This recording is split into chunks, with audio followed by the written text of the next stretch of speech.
comenzando a grabar, así que vamos a comenzar con el material. Muy bien.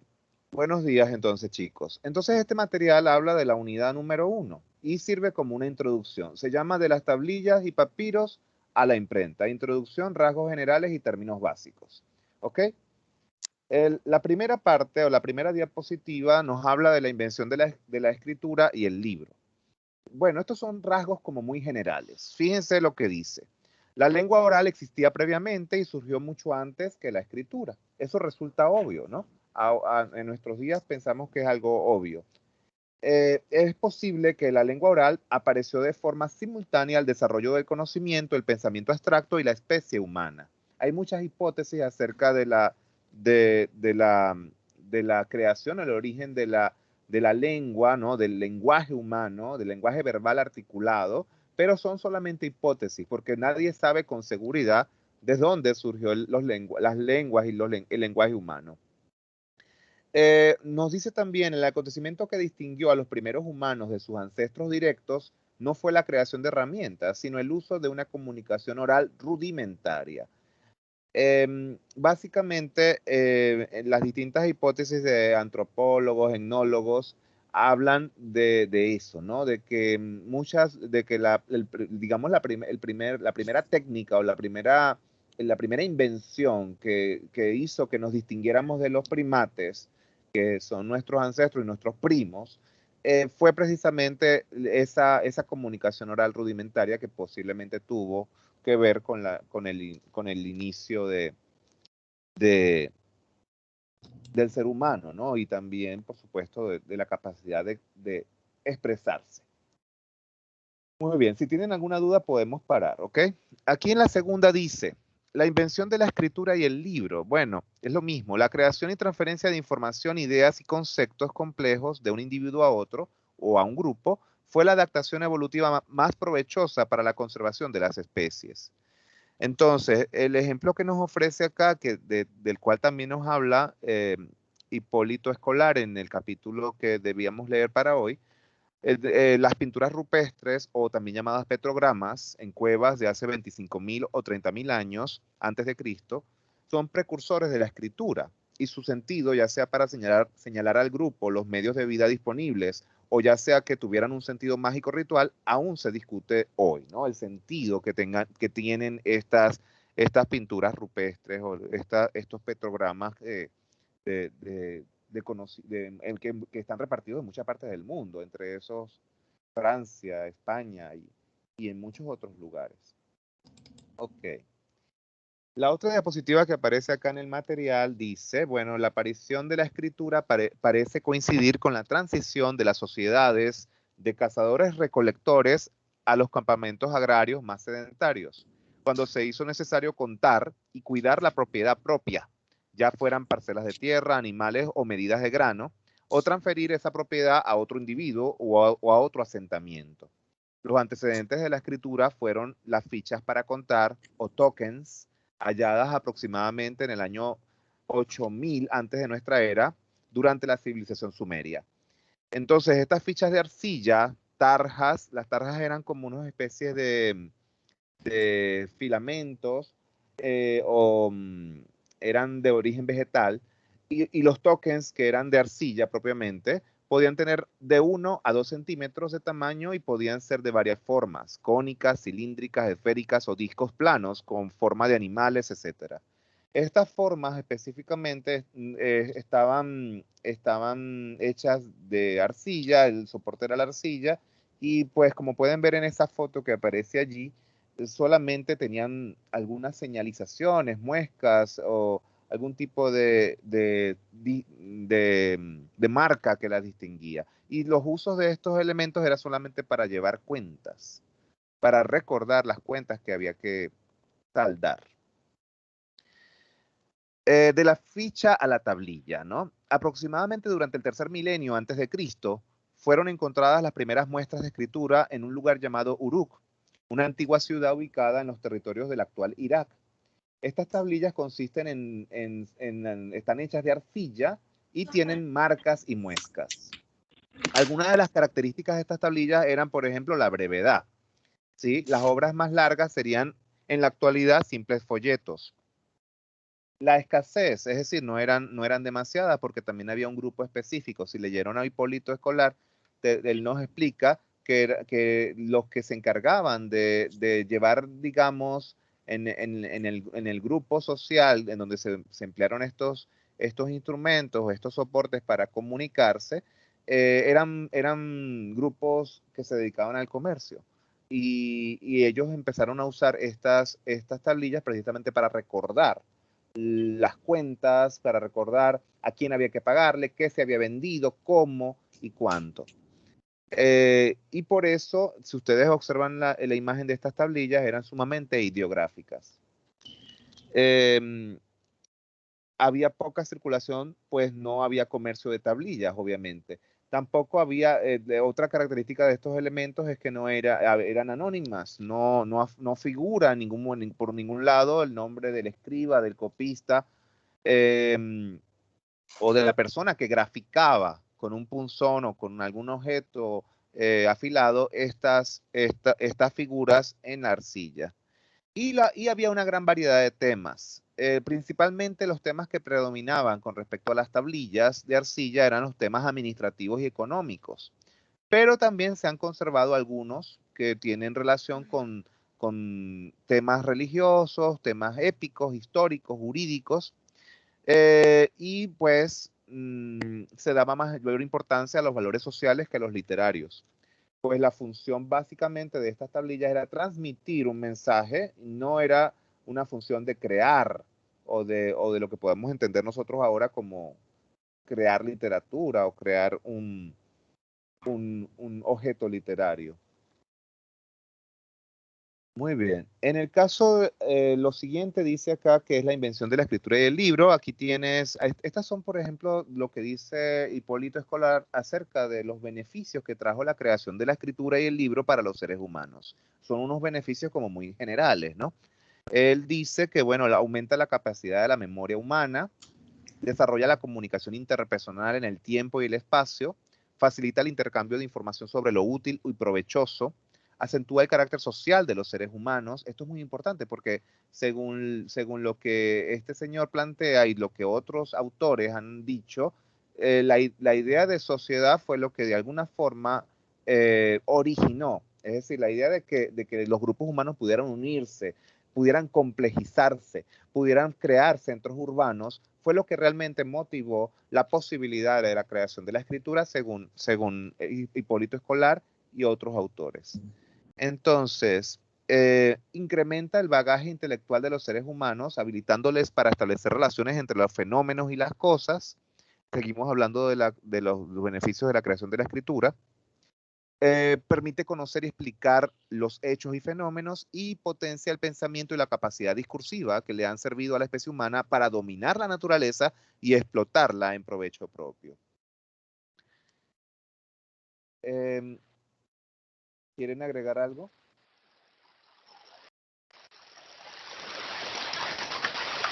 En el caso, ¿podrían por favor quitar ese ruido? Paola, ¿podrías quitar ese ruido?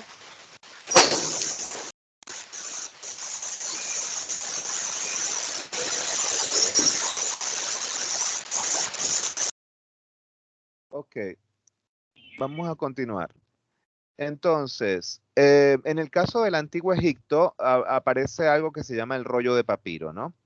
En el Antiguo Egipto los libros se elaboraban con tiras de papiro, Cyperus papyrus, es decir, un tipo de planta que se cultiva en las riberas del Nilo.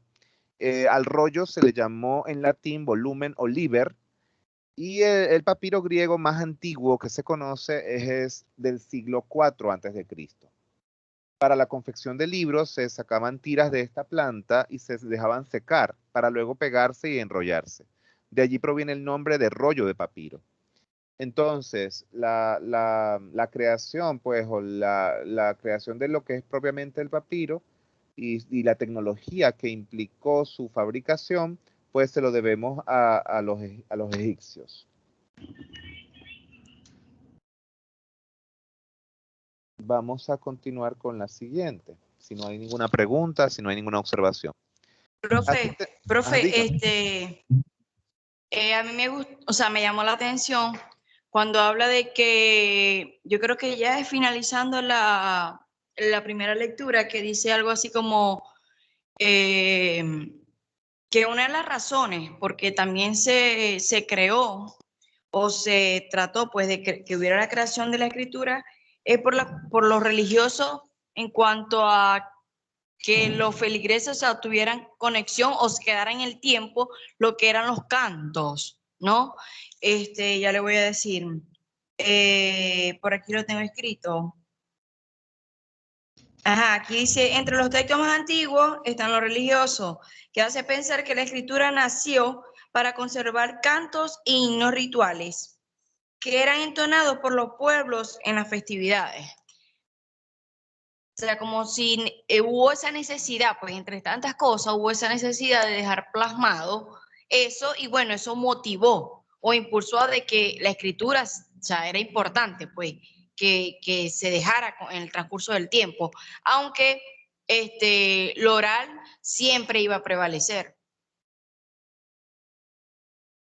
Porque es importante recordar que en un principio los mensajes se transmitían mediante objetos o dibujos grabados en la tierra. Aunque el lenguaje puede reflejar una gama mucho más variada y concreta de los procesos intelectuales. ¿Aló, me escucho? Sí, le escucho. Gracias, Daniela. En efecto, hay varias hipótesis. Si ustedes leyeron completamente el capítulo de escolar, hay varias hipótesis sobre el origen de la escritura. Él analiza las 4 hipótesis básicas: la hipótesis política, la religiosa, la literaria y la hipótesis administrativa o burocrática. Y él piensa que la que es más posible que sea lo que realmente sucedió sobre por qué se originó el libro y la escritura, por cómo se originó la escritura, mejor dicho, es precisamente por el motivo de que, por lo que, es decir, la causa sería de lo que estamos hablando ahora, sobre la necesidad de dejar constancia de las transacciones comerciales, que es lo que llama él la hipótesis administrativa del origen de la escritura. Ok.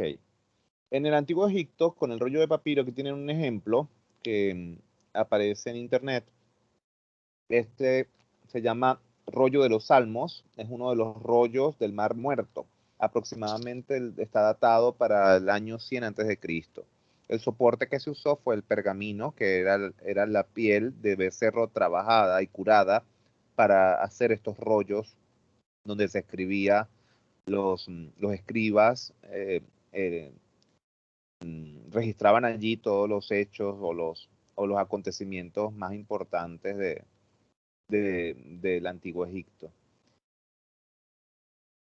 Más adelante tienen acá el libro en la cultura grecolatina.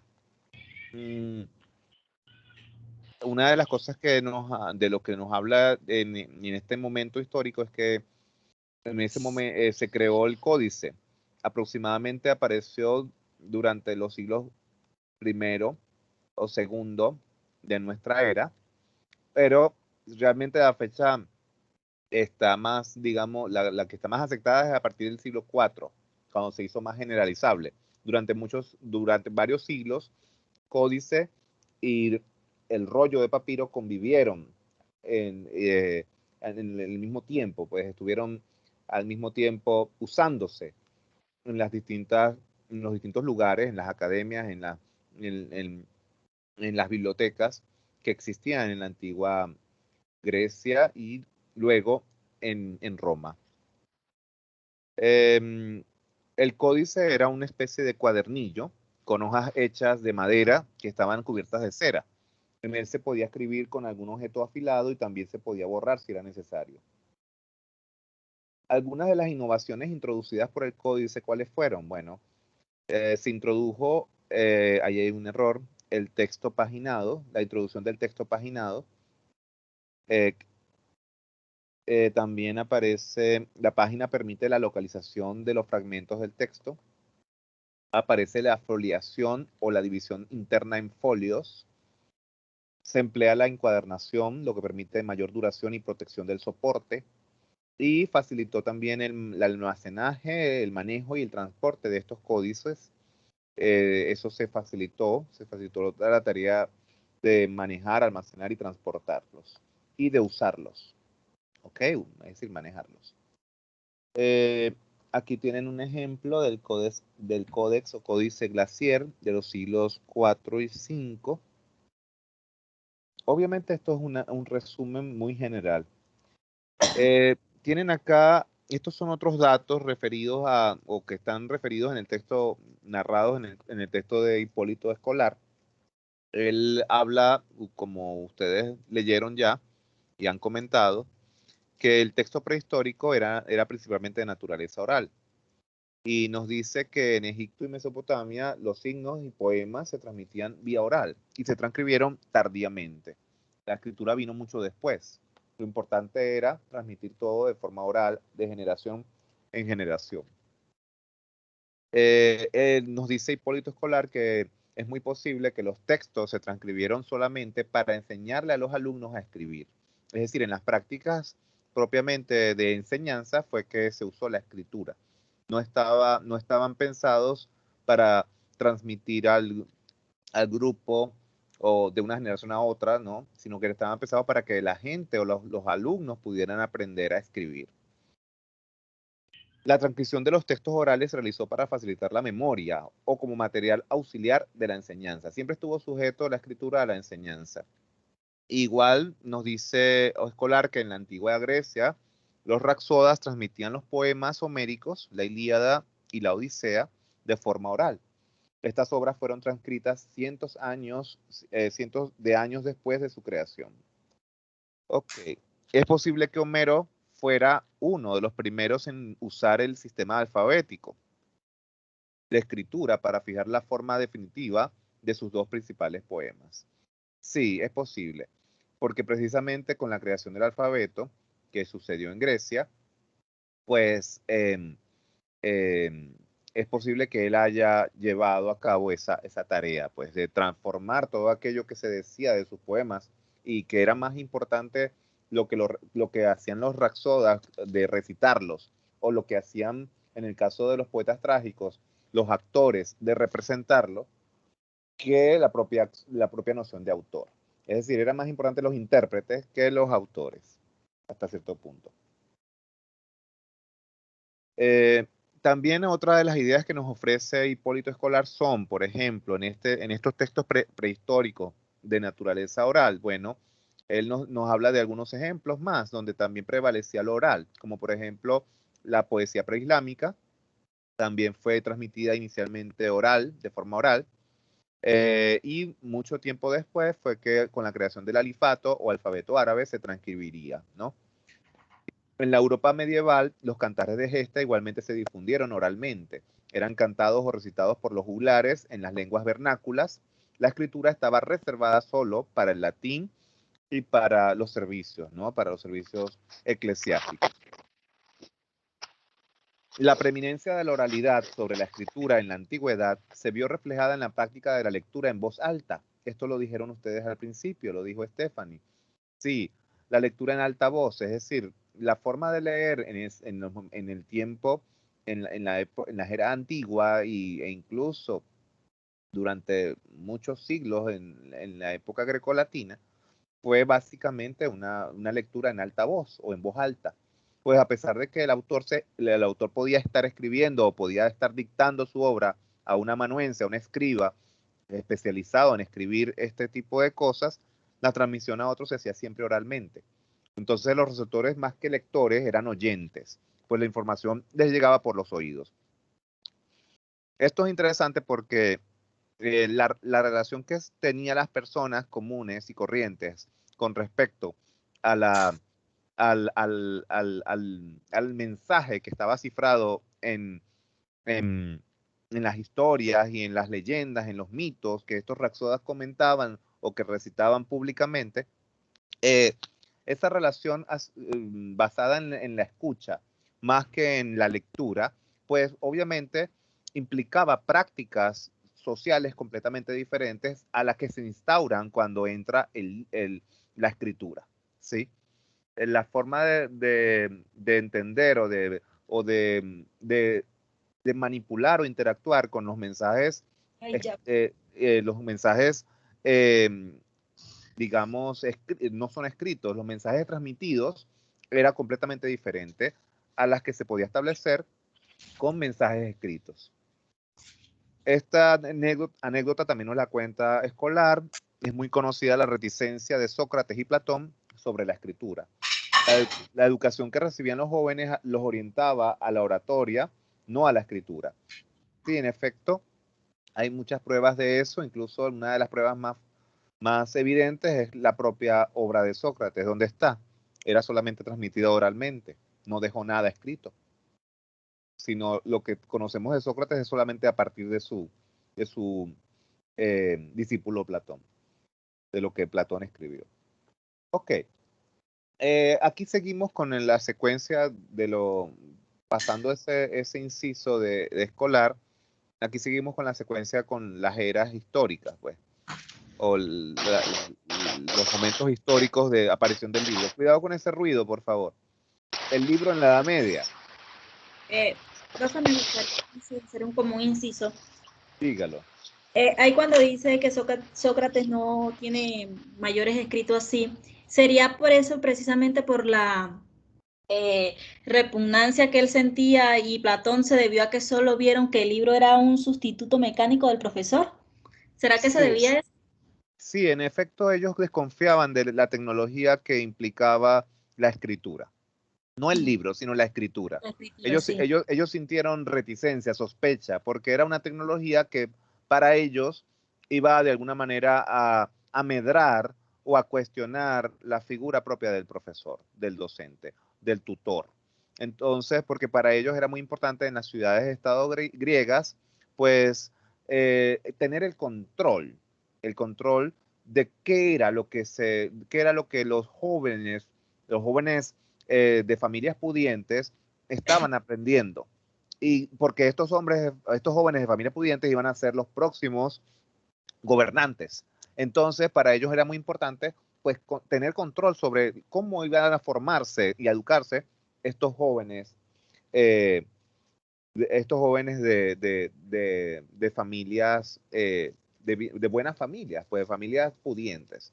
Entonces, ellos necesitaban controlarlo. Y cuando entra la escritura, precisamente, pues les parece algo muy, que viene como a cuestionar la posición del profesor, la posición de los filósofos, en esa influencia con respecto a la educación de los jóvenes. Ok. Muy bien. En el caso del libro en la Edad Media, según esta diapositiva, bueno, aquí en la Edad Media, como ustedes saben, se siguieron usando los códices y sobre todo se usaron aquellos que estaban especialmente relacionados con la formación que recibían los religiosos o los monjes en diversos conventos y monasterios medievales, ¿no? Las bibliotecas y el estudio estaba asociado o supeditado a la religión. Aparece la lectura silenciosa, la que empezaron a realizar los monjes y copistas que estudiaban las Sagradas Escrituras y se formaban para interpretarlas y reproducirlas. La reproducción de libros era una tarea ardua que requería una gran formación y bastante tiempo. Pasaban toda la vida dentro de los conventos estudiando los rollos antiguos, los rollos y los códices antiguos para reproducirlos, para estudiarlos y para tratar de vivir su vida de acuerdo a la virtud, pues, y al dogma cristiano. El libro es la autoridad suprema de la vida virtuosa, ajustada a la moral y el respeto a la idea judio-cristiana de Dios. Es decir, en este momento histórico donde se usa o cuando se usaban estos códices, la idea, lo que prevalecía era pues básicamente el libro más importante era la Biblia en la tradición judio-cristiana y y por supuesto existían libros que estaban prohibidos, ¿no? Había una gran censura en torno a lo que se podía leer, y había además toda una gran preocupación por cómo llevar la vida, ¿no? Cómo de alguna manera los libros o cómo la escritura podía servir para de alguna manera salvar los espíritus de las personas. Veamos el siguiente, a ver. Ok, el libro en el Renacimiento. A partir del siglo XV, en el siglo XV hubo una revolución en lo que respecta al libro y a la escritura. ¿Por qué? Bueno, porque primero, la primera innovación que hubo, la primera innovación tecnológica fue en la historia del libro y la escritura, fue la aparición en Europa del papel. Los europeos aprendieron a fabricarlo de los musulmanes, quienes a su vez lo habían aprendido, es decir, la técnica de fabricación del papel, de los chinos. Y la segunda innovación que trajo el Renacimiento fue la creación de la imprenta, que a partir de la figura de Johann Gutenberg, pues hubo una gran renovación en la reproducción de los libros, ¿sí? Y en la producción y reproducción de los libros. ¿Cuál fue digamos, la innovación que él introdujo? La idea del uso de los tipos móviles o letras móviles.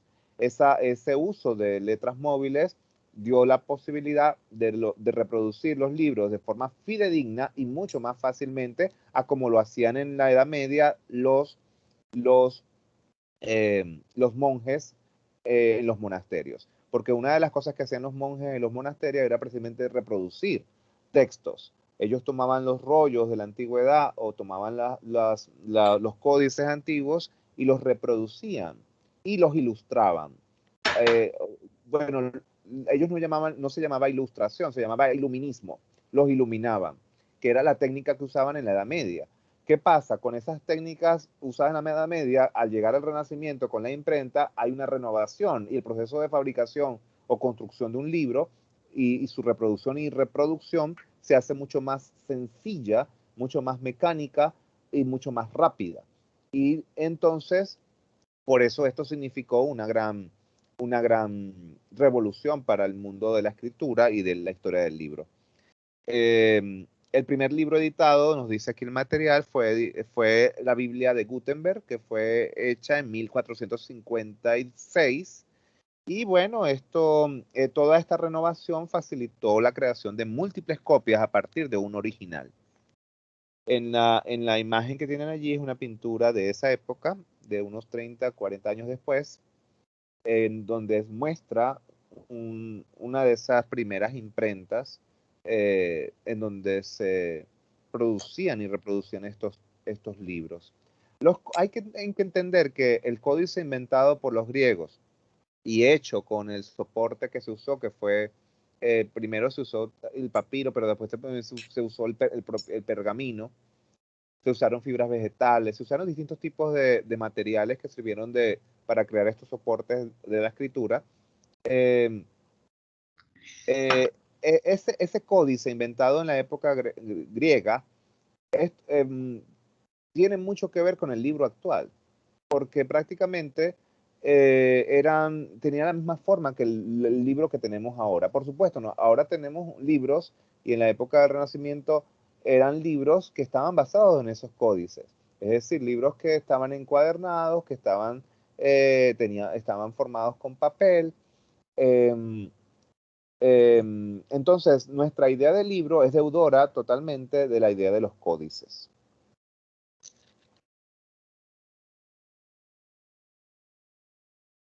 Muy bien, aquí este texto que ustedes ven acá, las bibliotecas y la lectura en la antigüedad. Hay una famosa biblioteca que se llamó la Biblioteca de Alejandría. En el texto que se llama la Biblioteca de Alejandría, la destrucción de este gran centro de saber de la antigüedad, pueden leer este párrafo que les voy a leer. Esta biblioteca fue creada pocos años después de la fundación de la ciudad por Alejandro Magno en 331 a.C. Tenía como finalidad compilar todas las obras del ingenio humano de todas las épocas y todos los países que debían ser incluidas en una suerte de colección inmortal para la posteridad. Pero esa biblioteca no llegó a la posteridad. Hay autores que dicen que hubo varios momentos en el que hubo varios incendios, ataques a la ciudad de Alejandría, en el que la biblioteca, durante los cuales la biblioteca sufrió distintas pérdidas hasta eliminar todos los rollos que albergaba esta biblioteca. Si quieren saber más sobre la historia de la Biblioteca de Alejandría, les recomiendo que visiten esta página que está acá en la presentación de la National Geographic en español. Aquí además hay otro material que está sacado de otro texto que habla sobre la historia del libro. Nos habla también de la Biblioteca de Alejandría. Fíjense que dice que en el año 323 a.C., Alejandro Magno logró unificar el mundo antiguo bajo la férula de la cultura griega e hizo que la capital de Egipto fuera la nueva ciudad de Alejandría. La dinastía de los Ptolomeos convirtió a Alejandría en un gran centro intelectual en el cual confluyeron a un tiempo las culturas griega y oriental unificadas por el griego, lengua que ya había alcanzado el rango de patrimonio común de los sabios. En un principio en el museo se alojaban sabios y hombres de ciencia de todo el mundo. Alejandría fue para el mundo antiguo lo que la Toledo de Alfonso X el Sabio a la Edad Media. Al museo se le añadió la biblioteca edificada para albergar las obras aristotélicas que habían podido conservarse. Con el tiempo constituyó un acervo riquísimo de más de 700.000 obras que se perdieron en el famoso incendio ocurrido cuando César conquistó la ciudad. Durante la dinastía ptolomaica, el libro llegó a sobrepasar a la tradición oral como primera forma de transmisión del conocimiento. Recordamos que incluso durante el siglo de Pericles, la principal forma de transmisión del saber y de la creación poética era oral. El rapsoda, el orador y el actor superaban con mucho a los escritores. Es decir, la noción de autor, la noción de escritor estaba como por debajo de la noción de orador, la noción de rapsoda y de actor. Eso se los dije hace un momento. Bueno, esto está en un libro que habla de la historia del libro y de la escritura, editado por la Reader Digest de México. Aquí tienen ustedes también algunos términos básicos acerca de lo que hemos estado hablando en este rato. Por ejemplo, los manuscritos, dice esto, aunque la palabra tiene un sentido general no suscrito solamente a la antigüedad y con el que se hace referencia a la escritura a mano de cualquier información sobre un soporte manejable y flexible, a efectos de la historia del libro y la escritura, el término alude a la época del medievo en la que los monjes en los monasterios se dedicaban a reproducir de forma manual los códices y rollos con el objeto de difundirlos o retransmitirlos e incluso modificarlos de acuerdo al dogma cristiano. Entonces, el término manuscrito está muy asociado, directamente asociado a los famosos copistas medievales en los monasterios, los monjes que trabajaban y que duraban toda la vida reproduciendo y leyendo y estudiando textos antiguos, los códices y rollos antiguos. El término incunables o incunable se usa para referirse a los libros editados desde la invención de la imprenta hasta los comienzos del siglo XVI, es decir, desde 1451 a 1500.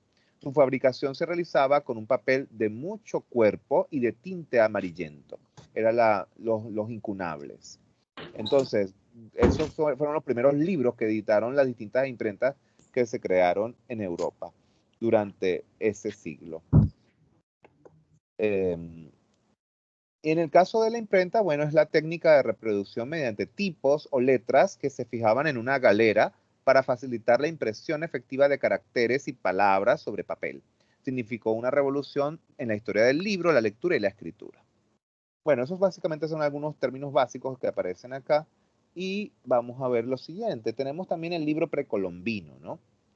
Que también es un buen exponente de cómo la noción de escritura y de lectura y de libro también estaba en Mesoamérica presente. Las culturas mesoamericanas usaban el papel para crear prendas de vestir e incluso accesorios de adorno, pero el principal uso del papel fue servir de soporte de los libros pintados. Los libros pintados eran las obras pictóricas con comentarios en lenguas nativas que fueron dibujados por mayas, mixtecos y aztecas. Para estos últimos, los pintores o amanuenses se denominaban tlaicuilos, es decir, los que escriben pintando.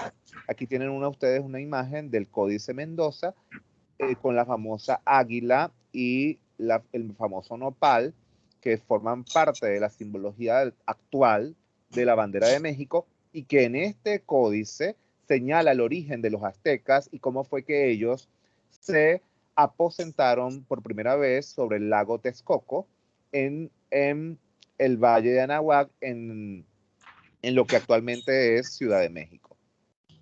Hay una leyenda incluso sobre una leyenda azteca de cómo fue que ellos, los aztecas, cuando emigraron de donde ellos vivían antes, cómo fue que ellos eligieron ese lugar para erigir su ciudad, la famosa Tenochtitlán. Y este Códice Mendoza está de alguna manera recordando esa simbología. En las culturas mesoamericanas, estas culturas usaron estos libros para expresar y testimoniar la mayoría de temas de la vida humana. Cultivaron una rica literatura, escribían sus ideas religiosas y construyeron unas interesantes teogonías. Los mayas tenían obras de teatro y eran capaces de hacer cálculos astronómicos y del tiempo que superaban a los que se hacían en esa época del otro lado del Atlántico. Hay que entender que ellos no era que tenían un sistema de escritura como podría ser el alfabético, sino que la forma de escritura de ellos era ideográfica y con símbolos, ¿sí? Con colores. No era una escritura en un sentido alfabético, con alfabeto romano, no. Era una escritura como ustedes ven allí, con imágenes, con símbolos, con figuras que representaban algo y con colores, era muy colorido. Aquí tienen una tabla que hice al final de la presentación pensando también en las formas del libro, ¿no?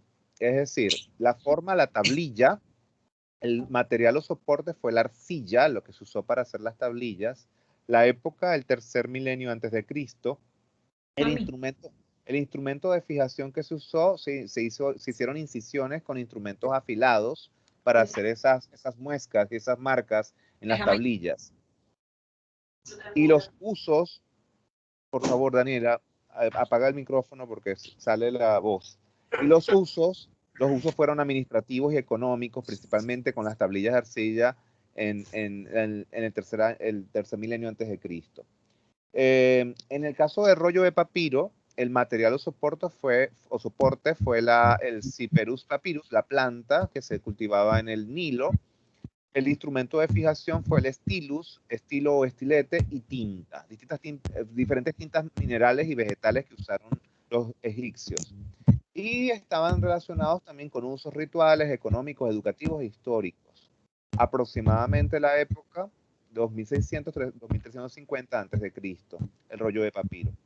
Obviamente estas fechas, principalmente las más antiguas, se entrecruzan, porque perdona Daniela. Porque el rollo de papiro convivió mucho tiempo con el códice, varios siglos. En el caso del códice, bueno, se usó también el material, el papiro, para crear códices, pero el papiro era muy frágil. Entonces ellos tuvieron que inventar otra tecnología, otras técnicas para el soporte o el material que se usó para crear los códices. Y por eso usaron distintos cueros de animales y fibras vegetales para crear diferentes tipos de pergamino. Alguno de los más duraderos fue el que se hizo con piel de becerro. También el instrumento que se usó para graficar fue el stylus, estilo o estilete, y también usaron diferentes tipos de tinta. Los usos del códice fueron muchos. Fue para establecer la memoria del grupo, establecer usos rituales religiosos, educativos, históricos también. Y la fecha oficial es a partir del siglo IV, o el siglo IV de la era cristiana, pero ya en el siglo I, siglo II ya había códices que estuvieron conviviendo con los rollos de papiro al mismo tiempo. En el caso del libro, el libro en papel, pues el instrumento de fijación fueron los tipos, la imprenta y tinta. Incluso Gutenberg creó una tinta especial para trabajar la impresión de los libros. Se usó también la prensa. No sé si ustedes vieron arriba en la pintura donde está lo de la imprenta, que ahí había una prensa con la que fijaban y apretaban los tipos sobre el papel para que quedara la impresión. Los usos fueron múltiples y hubo una mayor difusión. La tecnología de la imprenta, esta forma de reproducir los libros, aproximadamente la época que abarca es 1451 hasta nuestros días. Y bueno, aquí añadí uno que no está en las lecturas que hemos hecho hasta ahora, pero que también está relacionado con lo que vivimos actualmente, que es la forma del ebook o también el libro electrónico, ¿no? Y la forma, el material o soporte que se usa con el libro electrónico es el ciberespacio, la computación y los medios electrónicos, ¿no? Los instrumentos de fijación son diferentes dispositivos electrónicos, como computadoras, celulares, software, etcétera. Y los usos que les tenemos son múltiples también, múltiples usos. Entre esos está el uso del plagio y la modificación.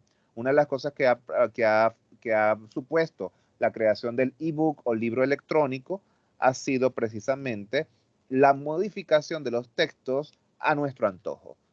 Y también, obviamente, ha transformado la práctica de lectura en una práctica más superficial y que se da a saltos. Es como si hiciéramos mucho zapping, pero con los libros.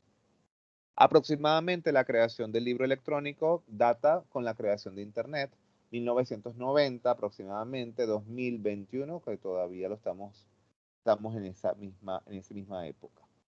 Ok, ¿alguna pregunta?